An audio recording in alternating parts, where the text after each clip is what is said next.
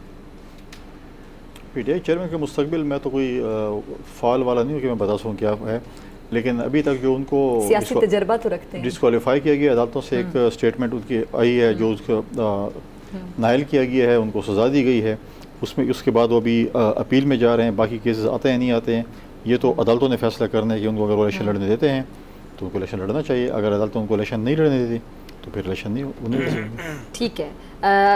لغاری صاحب میں آپ کی طرف آنا چاہوں گی. لغاری صاحب آگے جا کے سادہ اکثریت کسی کے پاس جاتی ہے, آپ دیکھ رہے ہیں بہرحال ابھی تو نگراں سیٹ اپ جب آئے گا کتنا ایکسٹینڈ کرے گا, کچھ لوگوں کے مطابق یہ فیبرری مارچ سے بھی آگے جا سکتا ہے, 10-11 مہینے یا 1 سال تک, لگ بھگ 1 سال تک یہ طول پکڑ سکتا ہے, ایکسٹینڈ ہو سکتا ہے. پھر نگراں حکومت کے اختیارات کیا ہوں گے, یہ بھی ایک بڑا سوال ہے. کیسے چلے گی حکومت, کس طرح اپنے اختیارات استعمال کرے گی, کس طرح فیصلے لیے جائیں گے, اور آگے جا کے اگر الیکشن جب ہوں گے تو سادہ اکثریت نظر آتی ہے آپ کو کسی کے پاس, یا پھر مخلوط حکومت ہی ہوگی, ملی جلی حکومت ہوگی, جس طرح ہم نے بھی 16 مہینے دیکھے تھے لاسٹ میں؟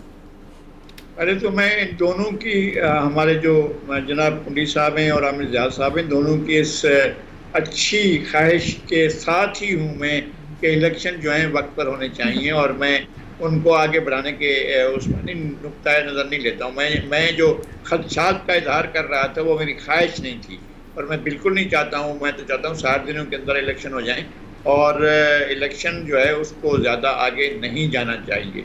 اور اس کے بعد کا سوال اس وقت پیدا ہوتا ہے جب آپ آئینی جو طریقہ کار ہے, جو آئینی حدود ہیں, ان کو اگر پھلانتے ہیں تو پھر آپ کو جانا پڑے گا ویلیڈیشن میں کہ جناب پھر جس طرح سے جنرل ضیاء الحق کے بعد, جس طرح سے جنرل پرویز مشرف کے بعد, جس طرح سے جو ہے ان دونوں کے LFO کے بعد, جس طرح سے بلکہ وہ نہیں ہو سکا تھا یحییٰ خان کو تو اسما جیلانی کیس میں غاصب, خائن اور ابیوزر اور جو ہے وہ اس طرح کا اس کو کہا گیا تھا. سپریم کورٹ نے فیصلہ دیا تھا کہ وہ اس نے خیانت کی تھی, لیکن باقی لوگوں کو تو ویلیڈیٹی دی گئی تھی اور ان کے جو ہے اقتدار کو توثیق دی گئی تھی, اور ان کی جو بلکہ عدلیہ نے ان کو اختیار دیا تھا کہ آپ لوگ اپنے آئین میں بھی ترمیم کریں.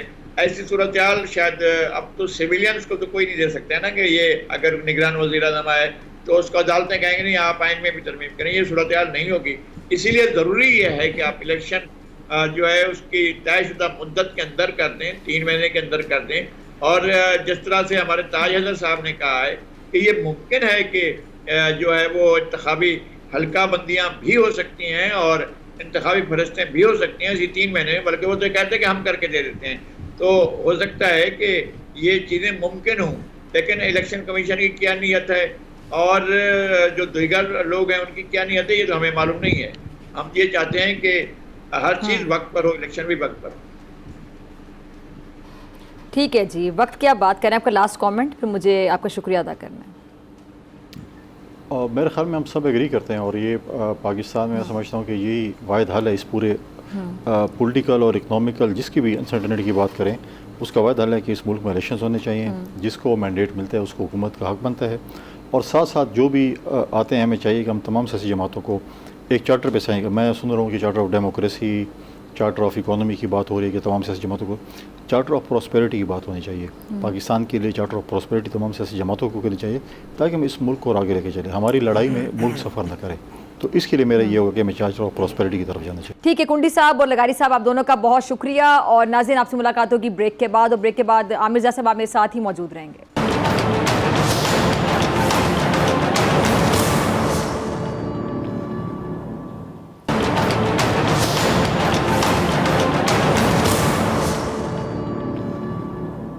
ویلکم بیک ناظرین. بات کروں گی بھارت کی, اور آپ کو میں بتاؤں کہ جی بھارتی فوج یعنی بھارتی سینا میں خواتین کے ساتھ زیادتی کی شرمناک داستان جو برسوں سے چلی آ رہی ہے اور کوئی پوچھنے والا تک نہیں ہے. اس سال بھٹنڈا میں ہندوستانی فوجی نے جنسی زیادتی کے بعد 4 خواتین اہلکاروں کو گولی مار کر قتل کر دیا. لیکن یہ کوئی پہلا واقعہ نہیں ہے. پچھلے 3 سال میں 123 خواتین اہلکاروں نے ہندوستانی فوجیوں کی طرف سے جنسی ہراسگی اور زیادتی کی شکایات کی.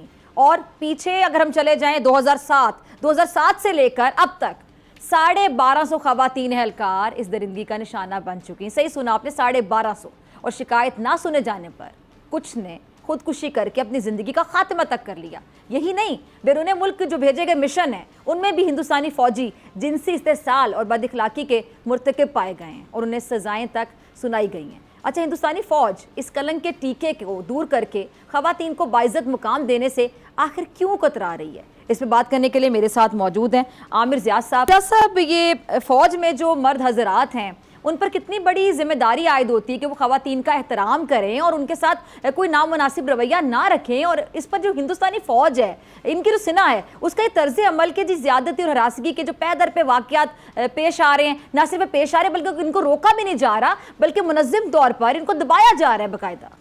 دیکھیں, ایک بات تو ہمیں سمجھنی ہوگی کہ بھارتی فوج بھارت کے بہت سارے علاقوں میں آپ کو پتہ ہے کہ وہاں پہ سکسیشنسٹ یعنی کہ علیحدگی پسندی کی تحریکیں بڑے عروج پر رہی ہیں. کبھی کم ہوتی ہیں, کبھی زیادہ ہوتی ہیں, لیکن کیونکہ میں ہمیشہ کہتا ہوں کہ بھارت ایک غیر فطری ریاست ہے, اس میں برٹش انڈیا نے ان بہت سارے علاقوں کو شامل کر لیا ہے جو بھارت کا حصہ نہیں ہونے چاہیے, چاہے وہ مقبوضہ کشمیر ہو, چاہے وہ خالستان ہو یعنی کہ پنجاب کا وہ والا علاقہ ہو, چاہے پھر آپ ادھر منی پور دیکھیں, ناگالینڈ دیکھیں اور اس طرح کے جو ہیں. اچھا, وہاں پر جب یہ لوگ آپریٹ کرتے ہیں تو ان کے ذہن میں یہ ہوتا ہے کہ آپ ایک ہاسٹائل ٹیریٹری کے اندر, دشمن ملک میں, دشمن جگہ پہ آپریٹ کر رہے ہیں. تو وہاں پر آپ کو پتہ ہوگا کہ اپنے ادارے سے باہر میں اگر بات کروں کہ وہ اپنے ادارے سے جو باہر کرتے ہیں تو وہاں پر آپ کو سینکڑوں نہیں، درجنوں نہیں، ہزاروں کے تعداد میں آپ کو شکایت ملے گی کہ جہاں پہ خواتین کی عصمت دری کی گئی ہے.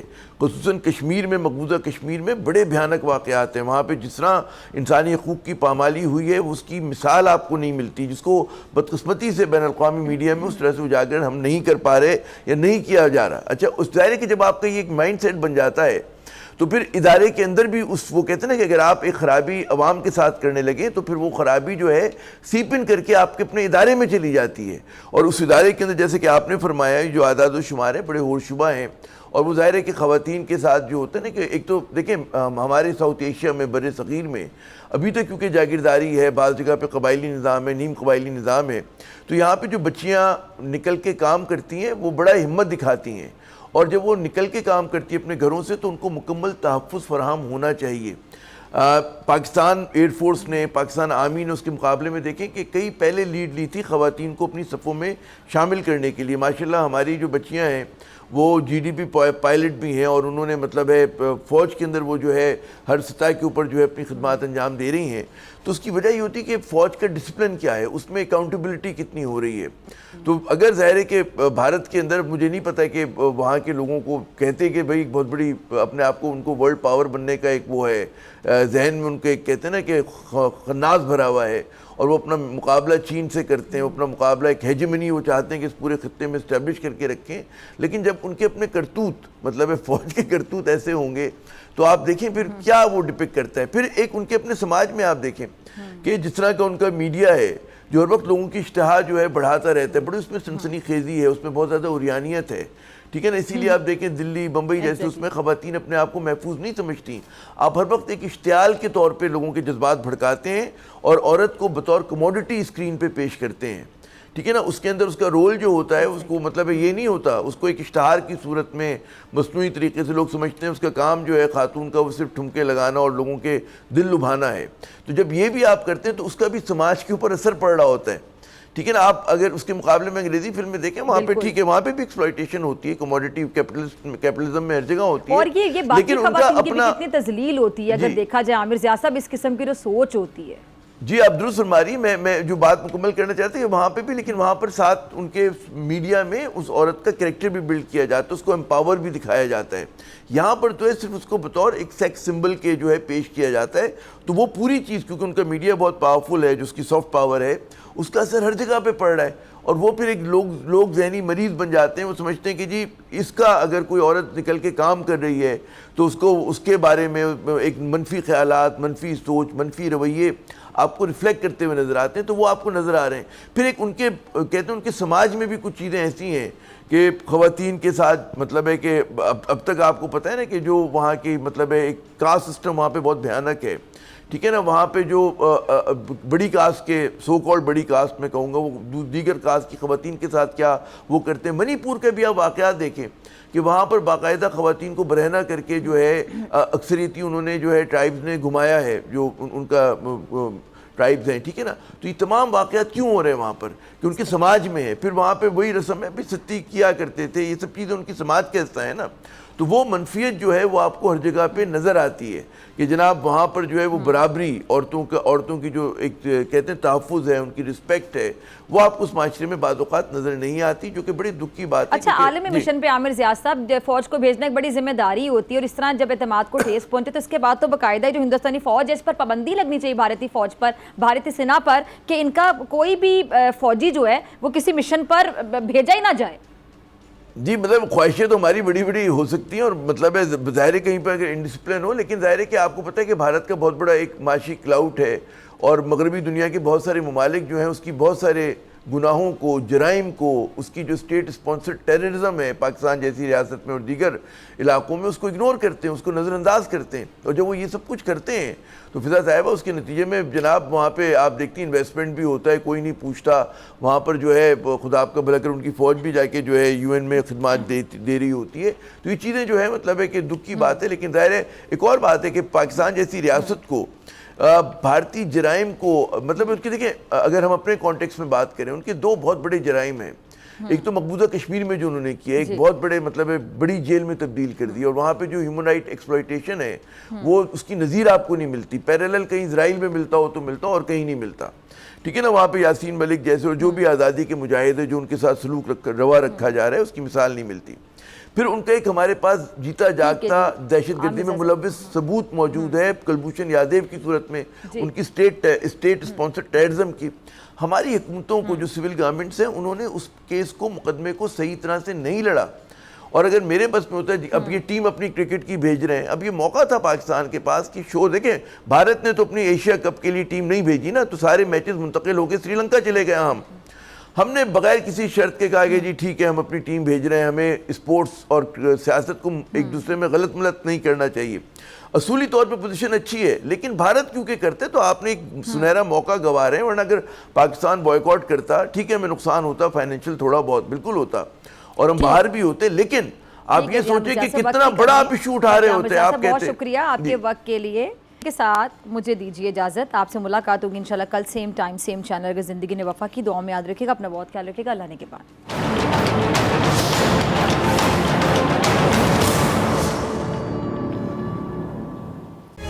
تاریخ کا امین،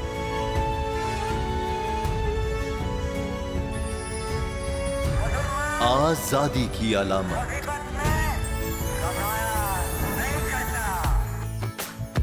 حسن کا آئینہ دار، فکر و نظریے کی عکاس، سرفرازی کا گواہ، یعنی ہم سب کا نگہبان پاکستان.